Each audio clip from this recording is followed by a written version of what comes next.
Welcome to Stories from the Center of the Universe, the podcast about the human experience.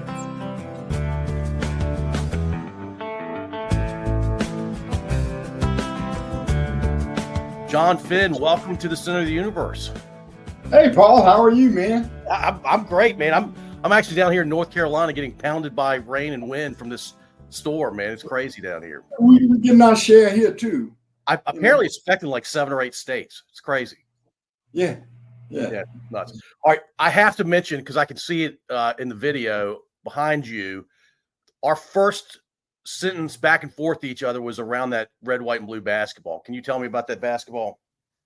Yeah, that basketball's a Virginia Squires, ABA, the old ABA basketball.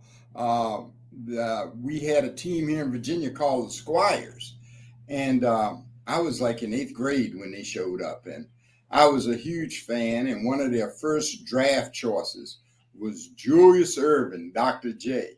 So that basketball is autographed by Dr. J, my favorite basketball player. That autograph, I don't know if he signed a lot of things, but that's the first time I've ever seen his autograph in person. Yeah, they're hard to find. It's not a lot of things that he signed. Well, that's good. His autograph should mean something. Yeah, it means a lot to me. I mean, I was a huge fan when I was a kid. Well, I don't want to get into the GOAT conversation, but Dr. J's not included in that debate enough for my taste. Me either. I got him right up there with the best swing forwards in the game. He could change the tenor of a game. Man, he could take over a game, and he could do it with flair, which is what I loved about him. Yeah, it was almost like there was a vibe that came with him. Tenor's probably a better word, but yeah, he was magic. You paid attention to everything he was doing. Yeah, man, it really was cool. I remember seeing a special where they were talking about, you would come to Philadelphia and he'd invite players to your house and feed them and soften them up, and then just go take them to the spectrum and just kind of ruin them. He was all in. He was thinking about it all the time. Yeah, he was. Yeah, that's awesome. He was my favorite. Yeah. About the time I started paying attention to sports in general, or basketball in particular, Dr. J was the man, and everybody had his poster where ball was high over his head and he was about to bring it down. Yeah. Bring the thunder, man. All right, John, you're from Richmond originally, right? Yeah, man. I'm originally from Richmond. I grew up in. Originally I'm from Winter Park, out on the far end of Chesterfield County is where my family's from. First 5 years of my life I spent on a farm, and then my parents moved to the city and built a house in the eastern end of Chesterfield, and that's where I grew up. In what became South Richmond. We got annexed into the city. Became South Richmond. I went to VCU, and I've lived in every part of town. I've been here my whole life. It's my home. So from 5 to 18, did it feel like you were living in a city, or did it feel like you were living in the suburbs? I was in the suburbs. Yeah. I was in the suburbs. My parents they built a house. We moved in. 64. When we moved in that house. So I'm in the real estate business. So if you count on people like my parents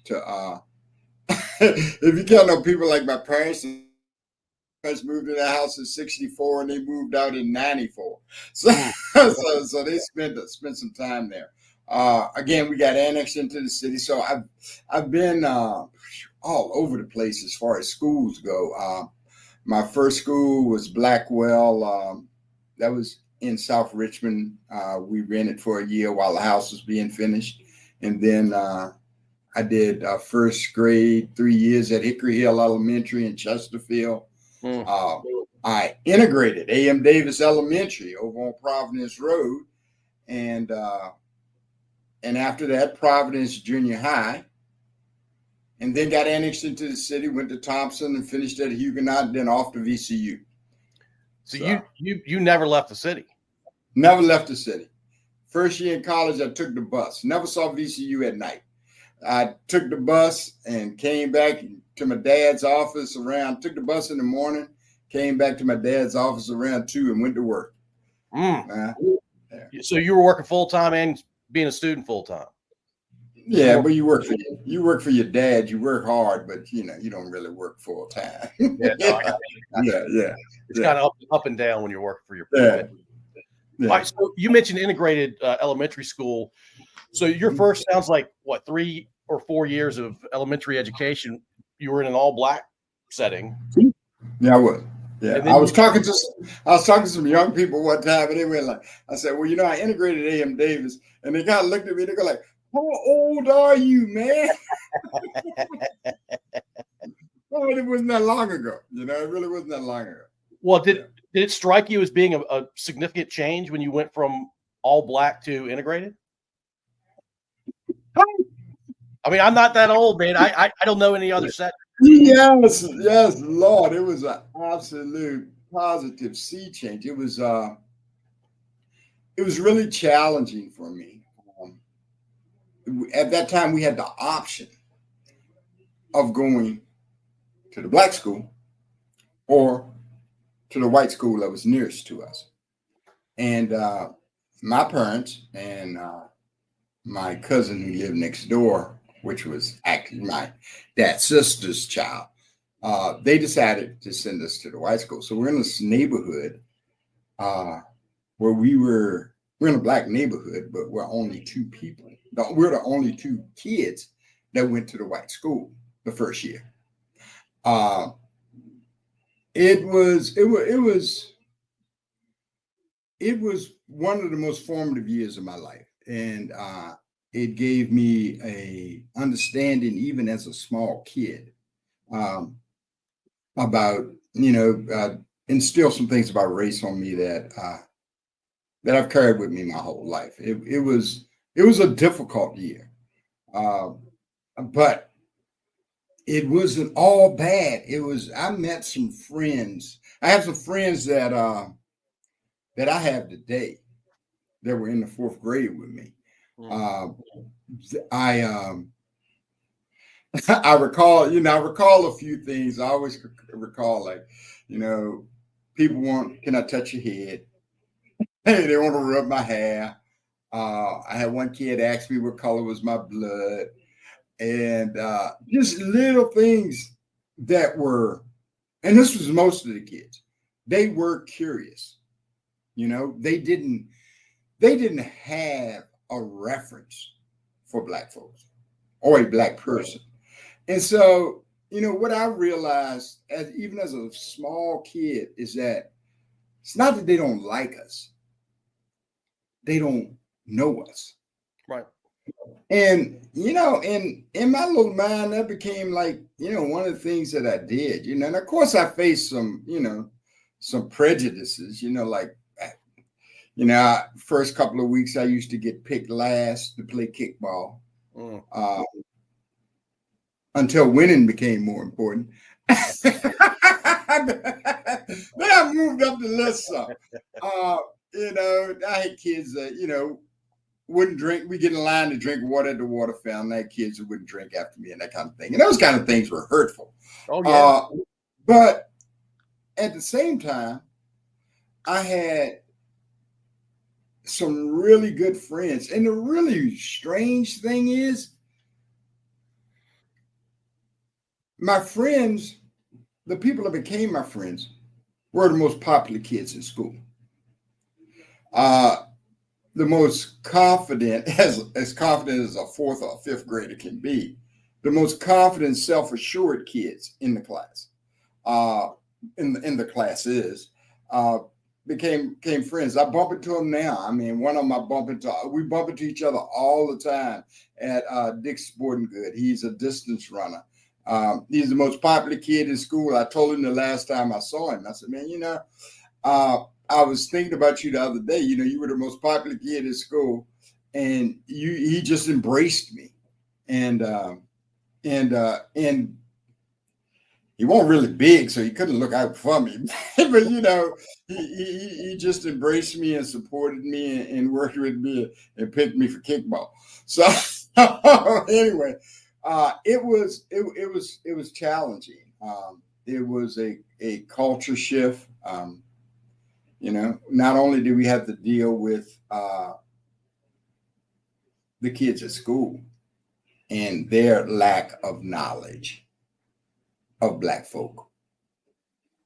When we got back home to play in the evening, we had to deal with the Black kids and their lack of knowledge of white folk. It was it was one of the most formative years of my life. It really was. Well, John, you say the confident kids gravitated to them, they gravitated to you.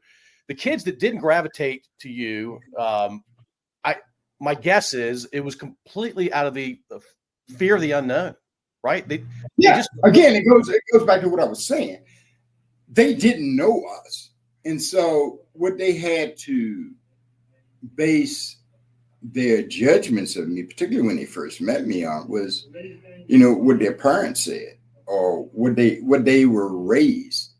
And so what you got is you got folks at home, moms and dads at home, they never spend their time around Black folks. So, they got their own prejudices and, observation and bigotry.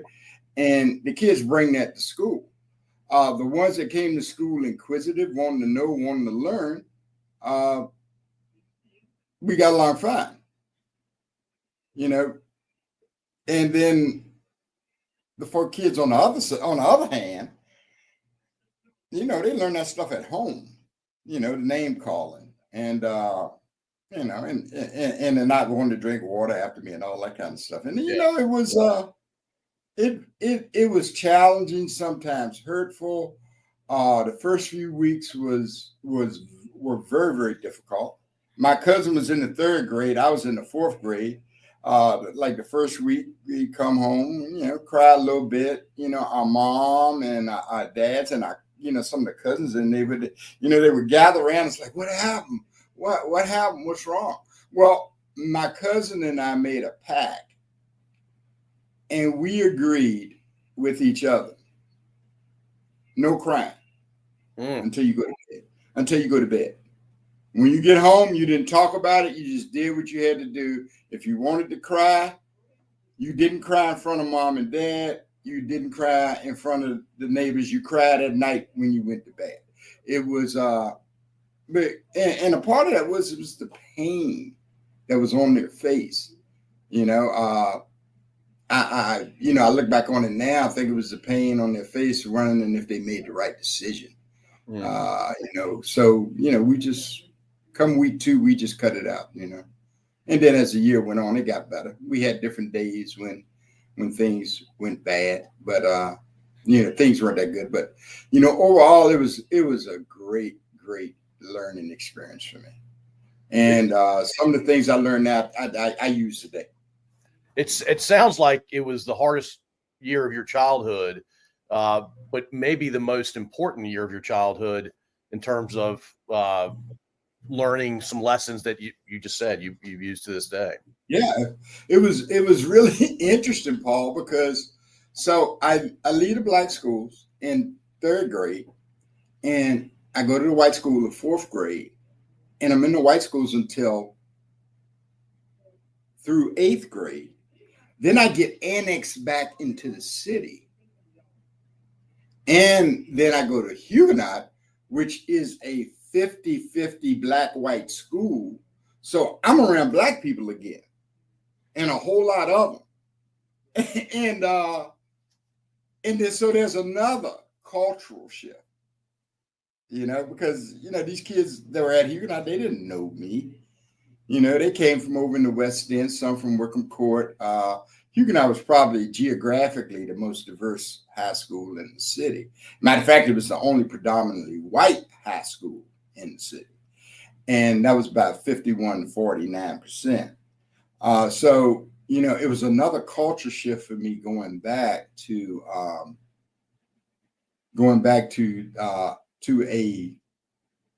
a Black population. as I entered that last year of middle school and high school at Huguenot. Well, so did people seem to get along at Huguenot when you were there? Or was it the white kids were over here and the black kids were over here kind of thing?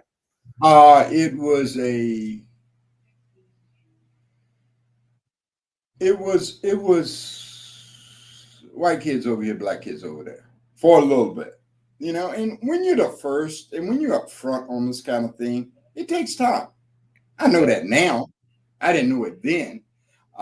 Actually, we had, what the media called a riot in 1974 at Huguenot, which really wasn't a riot. It was just a big fight. And in 75, they came back to the school and did a special, a year later. So that kind of gives you an idea of the climate and the tenure. We now we're planning our 50th reunion.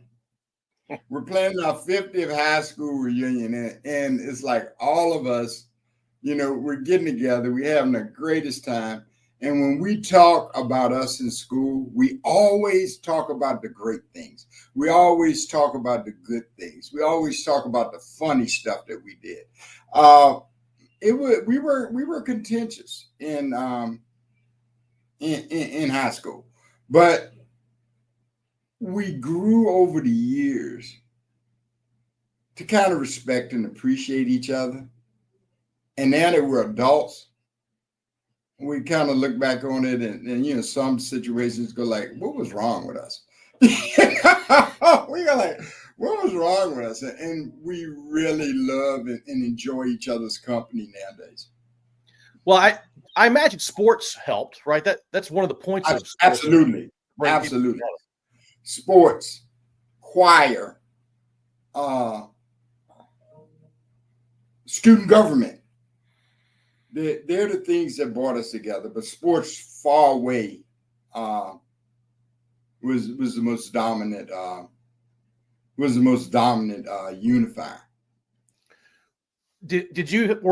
Were the teachers and the administrators and the coaches, were they mostly white, mostly black, representative of the student population? I think they were representative. I think it's like 50-50, really.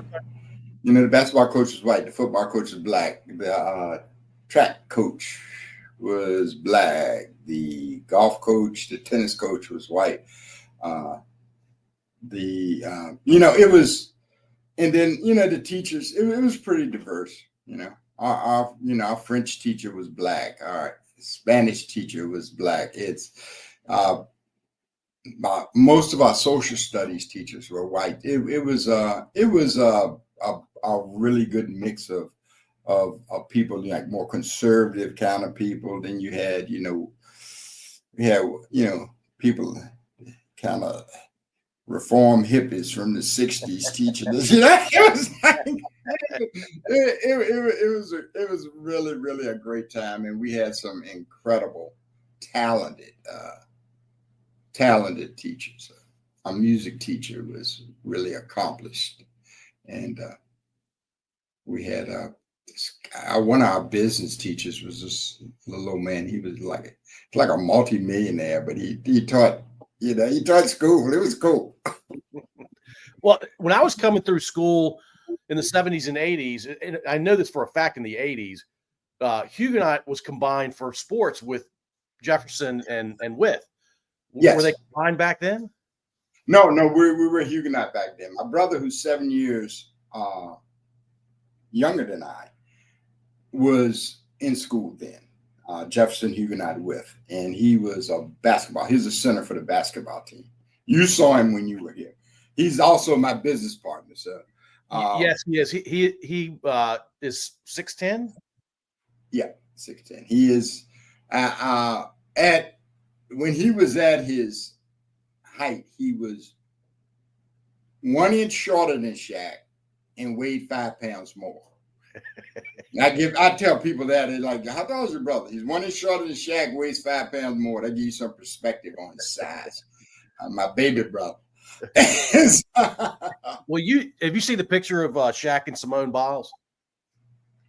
No, I haven't. You got to Google it because she's 4'8". Yeah, I know. It doesn't make any sense. That's like looking at my brother standing beside my wife, who's like 5 foot. Oh man! So, what were you doing in high school? Were you playing sports? You mentioned choir? No, I didn't sing at school, but I sung at church. And while I was at church, we recorded a couple of gospel albums. So that's what I always use for little known facts. Tell us something that nobody knows about you. I recorded a gospel album. So I used to sing it. I sung at church. I didn't sing in high school. And in high school, I was on the tennis team. Wasn't very good, but was on the team. Didn't play sports. My mother was like, she didn't want me to play football. I could play basketball if I wanted to, but I couldn't play football. And I really wanted to play football. And my challenge with basketball was, I was a pretty good basketball player, but I was short and I was little. And when I started my junior year in high school to when I graduated, I grew 6 inches. Mm. So by the time I got to the end of my senior year, I was about as good as any basketball player, I thought, and any basketball player that was on the team. But before then, I was just so little, and I didn't even go out for the team. I'm from Richmond, man, in the 70s. So, as far as basketball talent goes, Gerald Henderson, who played for the Celtics in Seattle and Detroit. I think Gerald has 3 championships. We were in geometry class together. That's who I would have been competing with to get a job on the basketball team. Moses Malone and Jack Epps, who played for the Portland Trail Blazers, Ed Sherrod for the Knicks. It was Jesse Dark and Richard Jones, who also played for the Knicks. And, in the city of Richmond, in the Capital District, that was our basketball region, we had an NBA player from every high school in the Capital region. In the 70s, I was in school. And for a city like Richmond, that's a whole lot of pro ball players. And, and like I said, the king of them all was Moses Malone, who was a year in front of me. So, like on the playgrounds, like each city has a playground, like in New York is Rucker. But each city has a playground that people go to play. In Richmond is Pine Camp, and it used to be Westover. Man, I couldn't get a run. These guys are great. And that doesn't count, the guys who, dropped out of high school that were just incredible basketball players. So, it really was a great time for that particular sport in Richmond. My mother always wanted me to play basketball because my mother was a 3-time state basketball champion when she was in high school. So basketball is the thing. And she goes to the CIAA tournament every year and comes in on Tuesday and sits there, girls, men, and watch basketball. She gets there by 11 o'clock and she goes home by 11 o'clock. So she loves basketball. Just loves she loves basketball. Her and my dad would travel. She would go to the arena. My dad would, drive around town and, look for a local diner to go somewhere and test out food and meet people. That was his thing. But she would sit there with a bag of oranges and a bag of peanuts, and would shell peanuts and eat oranges and watch basketball from 11 o'clock in the morning till 11 o'clock at night. Well, I don't know which direction to take this because I want to ask questions about your parents, but I also want to talk about Pine Camp. When I was a 19-year-old, maybe I was 20. I just finished my sophomore year of college, and I'm from this area too. And I worked the night shift at Rich Food Warehouse right there off 301, if you know where I'm talking about. Near 295. My roommate used to work there. Yeah. And so they asked me, the guys that play basketball, you've seen me, I'm pretty tall. Not as tall as your father, but I'm pretty tall. They asked me to come play at 7 o'clock in the morning because we got off at 6. And so I'm running games at Pine Camp. I'm the only white dude there, John. Older black couples are walking through the park, and they look over at me and like, what in the world is he? Oh, get out of here, man. Yeah, you didn't tell me that when we talked. I didn't know you were involved. Well, it'd be a kind of a random thing to bring up. Yeah, it's that was another thing about Richmond because Philip Morris was here, and it was a lot of it was the number one employee at one time. Oh yeah, and guys used to work shifts. It was 7 to 3, 3 to 11, 11 to 7, and so a lot of my friends worked the second shift, 3 to 11, and they used to get off work at 11 o'clock, and we would run. We would run to the store and get beer, and then we would before it became 12, and then we would go to the playground, climb up the pole, cut the lights on, and we would play basketball till like 4 in the morning.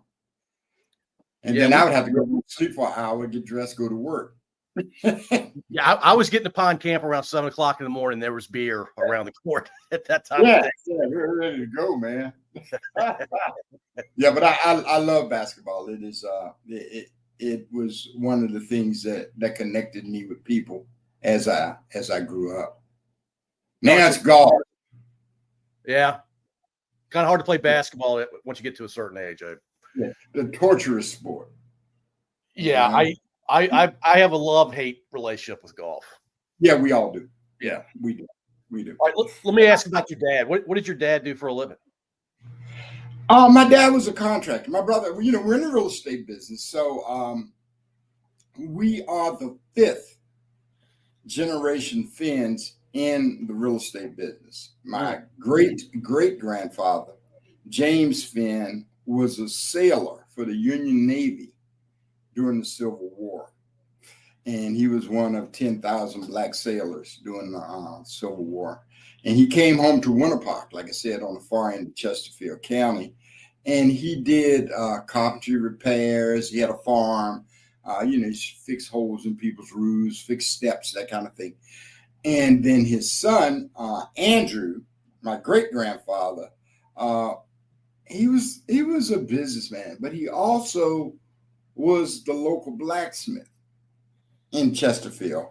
And so he traded in horses and animals. He took land as payment for the things that he did. He fixed carriages, he fixed wagons. He was a blacksmith, and he was pretty well known through the county for that. And he also built the first African-American school on that end of Chesterfield County. Wow. The county received money to build a school, and he hired him and my maternal great-great-grandfather to build a school. So he did that, and he did some building, built some houses, but he did build the first African-American school in Chesterfield. And my grandfather had a sawmill and was in the lumber business, and he was in the lumber business forever. And then my dad was a contractor for 45 years. My grandfather used to say, we have sawdust in our blood. We can't get away from sawdust. And but yeah, anyway, that's our lineage. And as far as the real estate business goes, and I got into the business in the late 70s. My brother got into the business in the late 80s. So in a couple of years, I'll be celebrating 50 years. of working in the real estate business, but it's been longer than that because my dad had us up on the roof nailing shingles when I was 12. Yeah. So breaking all kinds of labor laws. But he had us out there, man. I don't know if he was breaking any labor laws. I think you can do whatever you want with your kids. That certainly was the rule around my house. Rule around my house too. Yeah, you mentioned your great.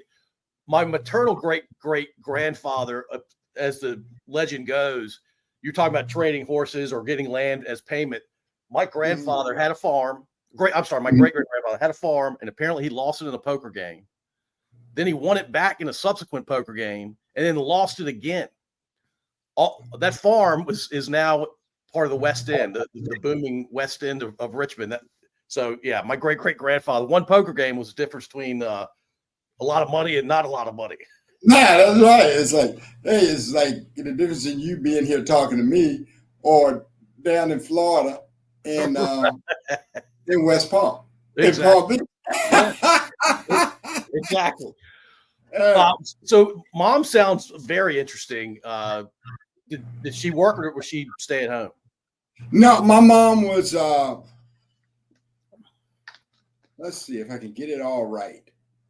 My mom was a basketball player, like I said, 3-time state champion. She was the valedictorian of her high school. She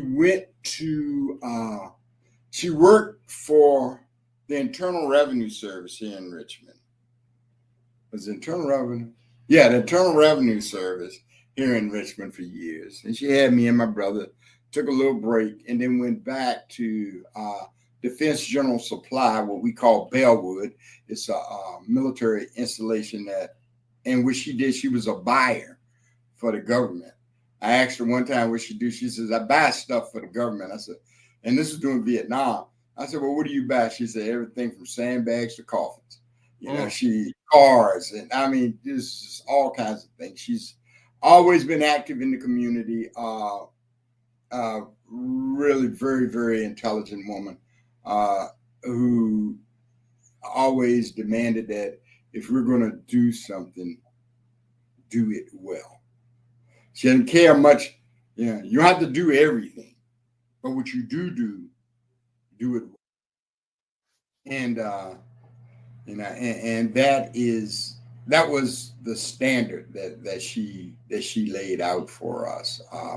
She just passed last January, but she's kind of like the rock in our life. My dad was an entrepreneur, so he didn't have normal business hours. And my dad, early on, my dad had a barber shop. He cut hair, and he went to school to learn how to build, to be a builder. And so my dad wasn't around like normal. On Saturday, my dad, he had a barber shop that he had to open up at 11 o'clock. So he was gone, about 10. But that early morning while he was there, oh God, he got all the chores out of you. We could hardly wait for 10 o'clock to come for him to get out of there.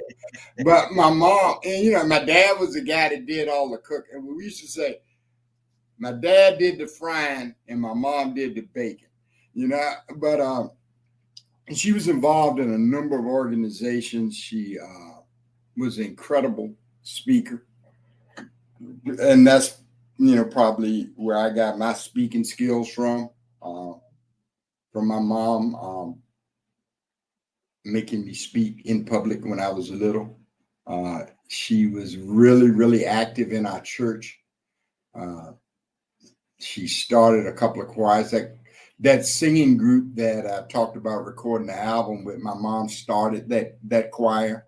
So yeah, she was rock solid. She was the rock of our family. She sounds amazing, and I do have to correct the way I phrased my question. I said, did she work or did she stay at home? I meant, did she work outside of the house or did she work in the house? And it sounds like she did a mix of the two. Yeah, she did both. She did both. But she was, she was a buyer for the government, and that was, and when she retired early from that job. I mean, well, not early, but she retired young. And I had just had my son when she retired, and we took our son. He was 8 weeks old, and at the end of August, we had rented a house in Nags Head for the week, and so we took our son to Nags Head. He's 8 weeks old, and like when we got back to Richmond, my mom came over to the house and was off the chain. It's like, I cannot believe you took that boy to the beach at 8 weeks old. And I'm like, Mom, we had a house there. It's not like we took him and laid him out in the sun and came out at 12 o'clock and flipped him over. I mean, we had a house, we had sunblock on there. He had a little cabana that he sit in. And so what happened was she had just retired. And she said, well, I'm going to pick him up Thursday. And she came that Thursday and picked him up and kept him till Sunday evening and brought him back every weekend until he was 4 years old. Wow. Yeah, she took him from us. She took him away from us on the weekends. She came Thursday night, picked him up, brought him back on Sunday. And, that was her. I mean, he's committed to, he was a toddler asking what day is it? It's Thursday. And then, he's just standing there in the door and the screen door closed, just looking. He's just standing there. What is he doing? He's waiting for his Mima to come pick him up because he knows it's Thursday. He'll start standing in the door at 10 in the morning. She's not going to get it till this evening, man. But that's, my mom, when she committed to something, it was like she would not quit until it was done. Well, I mean, it sounds like she obviously loves her family. She was giving you all a break at times. I'm sure it felt like a break. And then other times you've missed your kid, I imagine. Mm. And by the way, while you're drinking that coffee, John, my mom's grandmother name is Meemaw as well. Oh, yeah. Yeah, Meemaw. Well, the thing about my mom was, and my dad too, they were always in the service kind of business. They did things. They always were involved in groups and helping and doing things out in the community. And I tell people today, I came to service a little later in life. I'm one of those people that was like, okay, when I get to this level, then I'm going to reach back and help somebody. And then I was like, when I get to this level, I'm going to reach back and help somebody. Then when I get to this level, I'm going to reach back and help somebody. And then finally, I had some experiences in life where I realized, you need to make a commitment to service. And I did. And I started doing some service work and started helping out and volunteering. And I found out how incredibly fulfilling service work was. I used to look at my parents and see them doing service work. And I used to go like, oh, that's just what mom and dad like to do. I never saw it as a commitment on their part to their community. Once I made that commitment, it was one of the most fulfilling decisions I ever made in my life. And I got that from my parents, who were always, kind of helping out. That's one of the reasons I'm an entrepreneur today, is because my dad, my brother and I, we wanted a job, work in a corporation, go downtown, suit, tie, work in tower, get on the elevator, go up. And we thought that was what we wanted.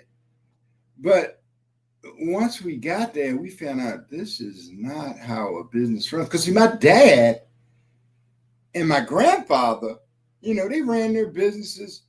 They were involved in their employees' lives. Like if one of my dad's employees had a sick kid and they needed a specialist, it was my mom and dad who researched the information to give to their employee for the kid. It was my dad who like I know he had one employee. He got drunk and came home Friday night without the money, without his money, and his wife called my dad, and my dad said, "I tell you what I'm gonna do. You come to my house on Friday evening, and I'll pay you. I'll pay you his money. I'll give it to you, and then you give him what you want to get." You know, my dad and my granddad were all up in people's business. You know? And it's like, and so we thought that was the way the boss operated. So we started working for corporations. It ain't like We that. found out, hey, it's altogether different. And so, you know, in a short time, we found out, you know, we just weren't cut out for corporate structure. It is, you know, it works for some people, but for most people, it works for. But it just didn't work for us. And when we started this business, we made a conscious decision to set it up and run it with a family feel.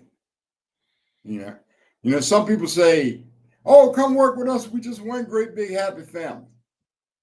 Well, I'm gonna tell you, Paul, I got 25 first cousins on my father's side.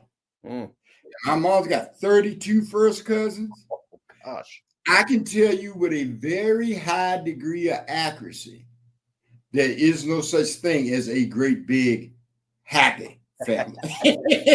That just does not exist, because somebody is ticked off about something at any given time. And so you know, we've started a culture here that that's supportive, that everybody supports each other. The newer folks support the more experienced. The more experienced help teach the newer. And when we hit the street as a corporation, we present a unified front, just like a family. You know? Yeah. No, that's one big happy family. I didn't know which way you were going to go with that, but with 57 first cousins, I think that's the math. Yeah. It's impossible. Yeah, somebody is not feeling warm and fuzzy at any given time. Well, sometimes they're not feeling warm and fuzzy, and nobody knows why they're not feeling warm and fuzzy. Yeah. Well, you know, most of the times, the rest of the family goes like, "Oh, he'll get over it. Don't worry about him. He'll get over it." Hey, so I imagine you learned at a fairly young age that you were definitely going to go to college, because it sounds like your mom. That was yeah, that was not up for debate. It's like I nowadays, when I hear people say, ask kids, are you going to college? Oh, well, back then, not so much nowadays, but back then, are you going to college? And like I used to go like, that ain't even an option. You know, that question is not even an option in my house. You know, I was going to college. And they trained me and my brother and my two sisters. That's what was expected of us. And so, you know, that's what they did. I wanted to go to college in North Carolina, down Elizabeth City. I had a cousin who was like the first cousin in our family to go to college, and she went to Elizabeth City, and that's where I wanted to go. And my mama said, "Nope, you're gonna get on the bus and go right over town to VCU, where we can keep an eye on you." I'm like, "What?" I'm like, "What? You know?" But yeah, but and I'm glad I did. Yeah. Well, I mean, yeah, no regrets, right? VCU's a great school, and it's crazy, right? It is Richmond. Yeah. Oh God, it's yeah. The second most formative year in my life was at VCU. You know, my freshman, sophomore years, and like it should be for any child that goes to college. It should be life changing. I remember my minister was saying from the pulpit one Sunday, like people were like, "Oh, they went to college and they changed, and they came back, they had changed." And like, they better change. That's what you sent them to college for. That's what you sent them to college for them to change. If they come back the same person, then you just wasted a whole bunch of money. You know. So yeah, they were formative years for me. What'd you major in? I majored in marketing. When I got there, I was going to major in business administration because that's all I knew was business. My mother had acclimated me into majoring in business. I think deep down inside, I wanted to be a lawyer, you know, and I wanted to major in political science. But the thing that kind of held me back in my mind was I wasn't a very good reader. And I know if you're going to be in law, you had to do a whole lot of reading. And well, not a very good reader, but a very slow reader is what I was. And, you know, I tell people, you know, I had a reading disability. I said, and people, but when I found out I had a reading disability, it was when I went to school and sit down with the guidance counselor or with the speech therapist, and she told me my son had a reading disability, and I was going, hey, like she was telling me what the challenges my son was having, and I'm sitting there listening to her. I mean, she could have been talking about me. I said, she talked every challenge my son was having with reading. I had the exact same challenge, but we didn't have reading therapists when I was in school. And so it's just like I was just a slow reader. And that has always been a challenge for me in life. So I always have to, like when I'm doing things I have to really read ahead. I have to, I want, if I'm in a meeting and there's a report, I want that report like a week in advance so I can make sure I get all the way through it and understand and digest it. And, and that's just one of the challenges in my life. And, but I've, I overcome that. I've done okay. Yeah, I'd say so. You had mentioned the word pledge as I was asking the question. Tell me more about it. I pledge Alpha Phi Alpha fraternity. Alpha Phi Alpha is the oldest Black college fraternity in the nation. It is one of the most, according to Newsweek, it is the most prestigious fraternity in the country, Black or white. It has a roster of some of the most, as far as star power go, Lionel Richie, Walt Frazier, Martin Luther King, Thurgood Marshall, Andrew Young, Frederick Douglass, W.E.B. Du Bois. The list goes on and on. Today, the governor of Maryland is an alpha. It is one of the most influential Black organizations in this country, and I am just proud to be a member. And it's all about service. Is really our task. I think the fraternity's motto is, first of all, servants of all. We shall transcend all. And I pledged it my second semester.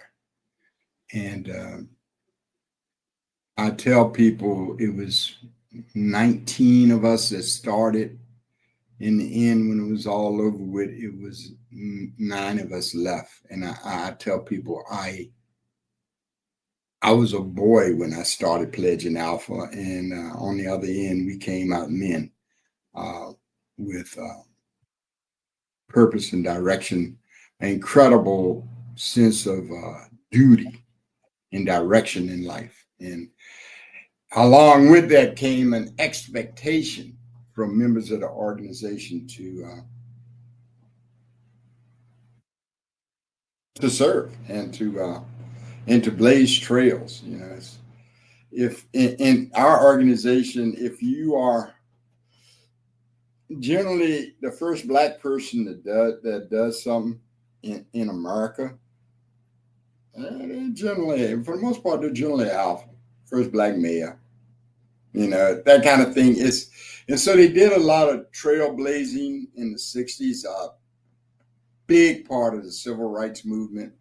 We organized and and developed and was the lead on the Martin Luther King Memorial in DC.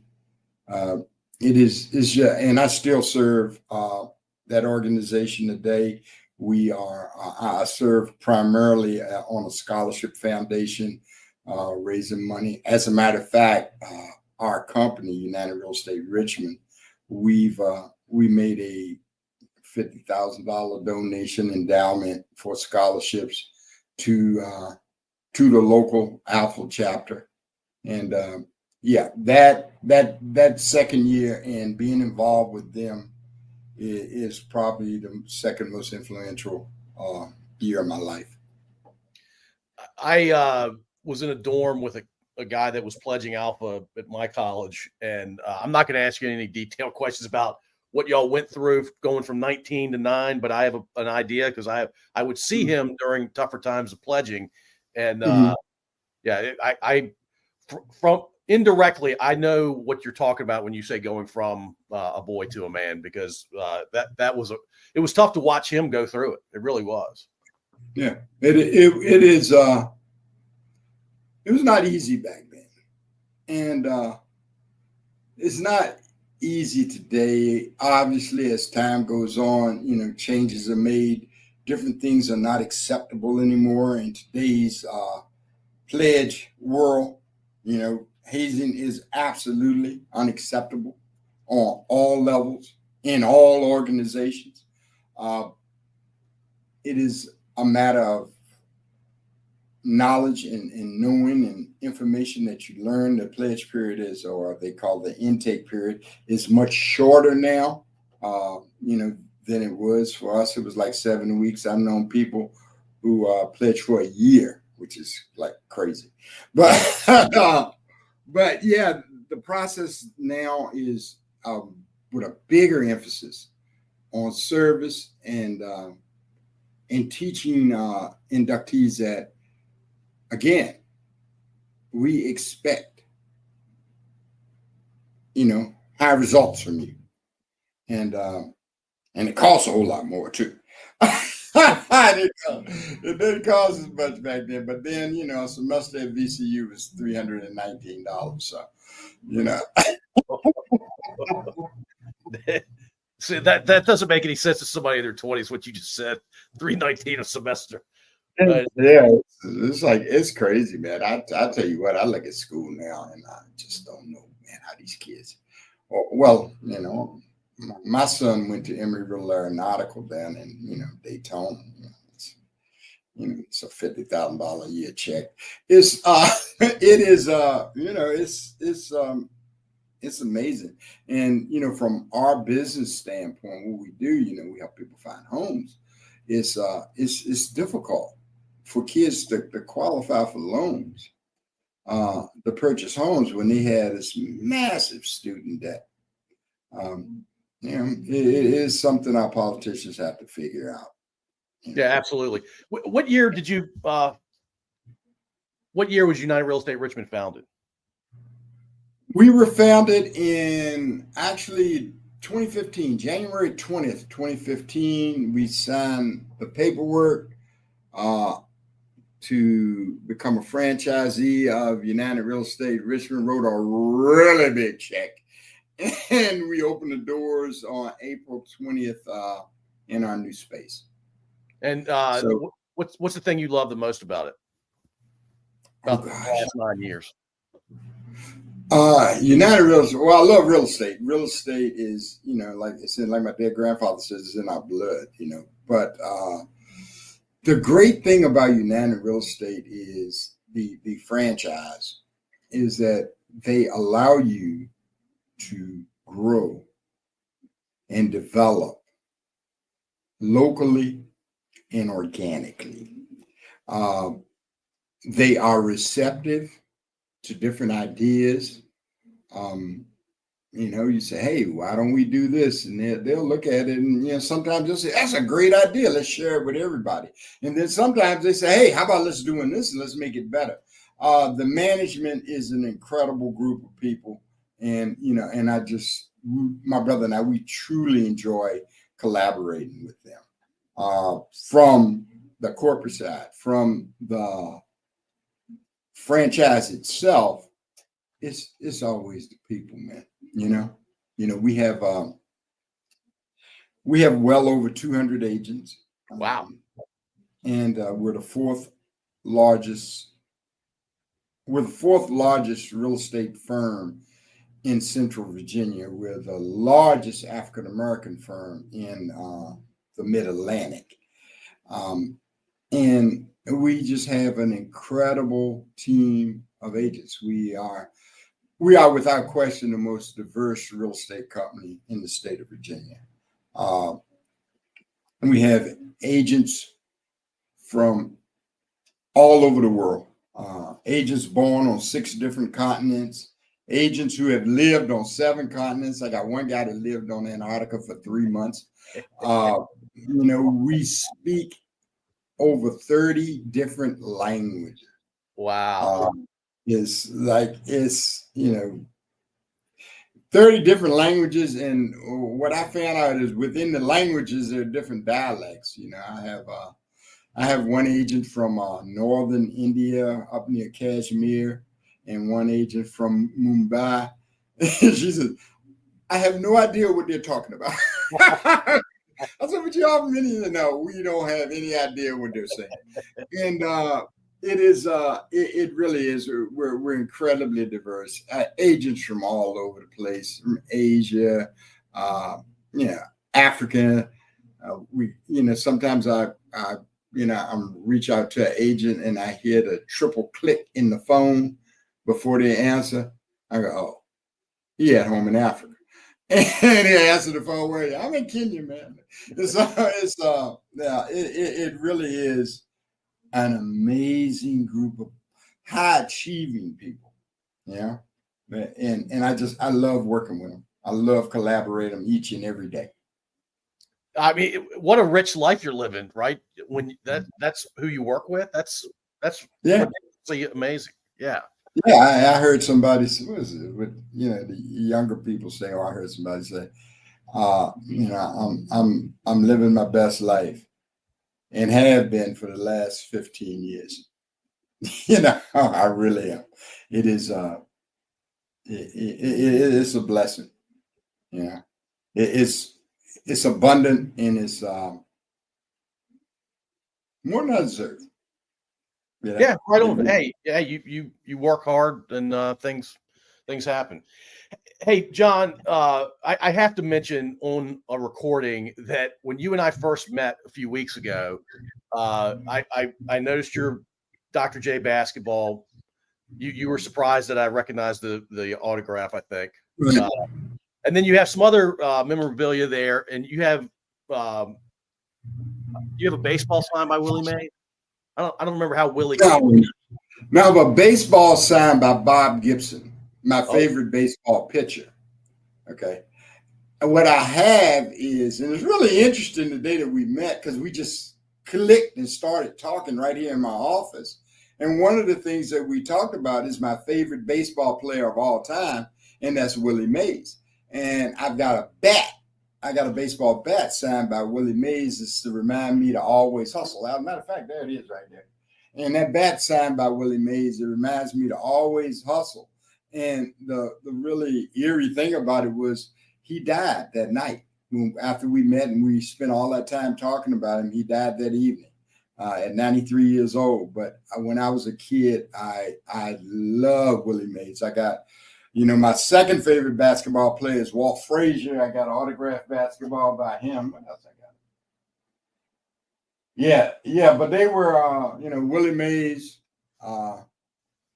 in Willie Mays, Dr. J,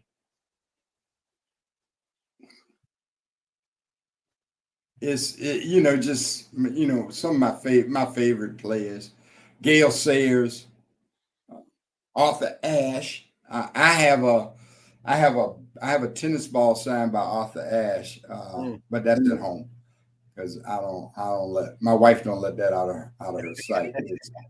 He signed it he died in January, and he signed it the summer before. We're tennis fans, so we used to go up to the Fitzgerald Center in D.C. on 16th Street each year used to be the Nations Bank Classic, and at that time, Malavia Washington, Andre Agassi, Michael Chang, Peter Corder, they were the big names that were there. But and Arthur was signed to Heads Rackets, and he did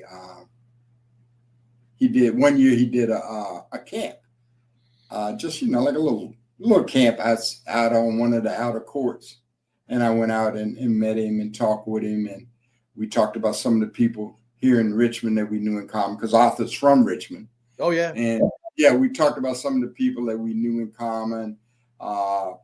We talked about Bird Park where I played tennis and he couldn't, and it was this is really good just kind of chatting with him. Very even spoken, mild-mannered, really competitive guy. I was really honored to have the opportunity to meet him. I mean, he used to come home and be here in town, but he come see his family and leave. And I never had an opportunity to meet him. I went up to D.C. and I met him one year. I took a picture with him, and then my wife took a picture with him. I can't find the pictures. Every once in a while I think about them and I start digging through stuff, trying to find what I did with him. But I definitely had that ball in a place of prominence in my entertainment room. Yeah, he's the most incredible person to come out of Richmond. I don't think there's any debate there. Yeah, he is. I have this thing for Renaissance men, people who do some of everything. Paul Robeson, who's also an alpha, spoke 90 different dialects, was a singer, was an All-American football player. Theodore Roosevelt, somebody who did everything, was an incredible athlete, was a hunter, was a president, wrote, I think it's like 25 books. I'm always engaged people like that. And Arthur is one of those people. Yeah, there's no question he is. And he's top 10 in American history for being a Renaissance man, for sure. And having impact on society, he's top, I don't know, 3, 4, something like that. He's up. Yeah. Hey, let's end because we're a little over an hour. And I told you 60 minutes. Let's end talking about your wife. Right. Well, I knew it was going to go long from the first conversation we had. The day we were introduced to each other, we talked for 45 minutes. And I didn't even offer you a seat to sit down. You stood at the door. It's all good. So let's tell me about your wife and kids. You mentioned your son. You have more than one kid? I have 2 sons. I have one that is 42 years old. He is a TV producer for NBC up in D.C. He's been in the television business his whole life. He's got a master's degree in mass communications. He ran the Portsmouth City public access TV station for a while. Then he got an opportunity to go to D.C. and work. He used to. He's just an incredible guy. He's a personal guy. He knows. He just knows people. He knows some of everybody. And by being in TV and he does morning show producing. He spent a lot of his life doing morning show producing. So he gets the opportunity to meet a lot of people. And he's got like pictures with him and all the rappers. People that come into town promoting whatever it is they're doing. He got a picture of all the rappers. But my favorite picture of him and a celebrity is him and Ric Flair. He got a picture of him. Woo! He got a picture of him and the Nature Boy, and that's one of that's really incredible. My youngest son, he's 32. He's down in what used to be Fort Hood. I don't know what they call it now, but he's down in Texas. He's works CBRN, chemical, biological, radiology, and nuclear quality testing and that kind of thing. He is the happiest person that I know. He's been wanting to be in. He's been wanting to be in the military ever since he was a kid. And then my wife, Laurie, she is a partner at KSA Interiors, which is probably the largest standalone design firm in interior design firm in the state of Virginia. She did the Siegel Center. She worked on that project. She a number of projects at universities throughout the state.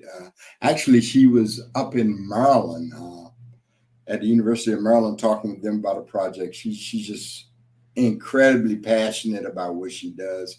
She is the absolute rock and the boss of the other team, and whatever she says goes, and whatever she wants done, you better do it pretty quick. But I love her to death. We met. She was in Miami. I convinced her to move to Richmond. She reminds me of that every time it gets cold. But she really is. She's special. I love her to death. Oh, hey, when I stop the recording, I'm going to tell you a funny story about pro wrestling. Okay. All right. Thanks for doing this, John. I really appreciate it, man. Well, thank you, man, for having me. It's always fun chatting with you. Hopefully we can do it again sometime. Absolutely. Take care. Thank you for listening. If you enjoyed this episode, please subscribe to wherever you listen to podcasts. We'd also really appreciate if you'd rate and review us. You can find us at scodupodcast.com.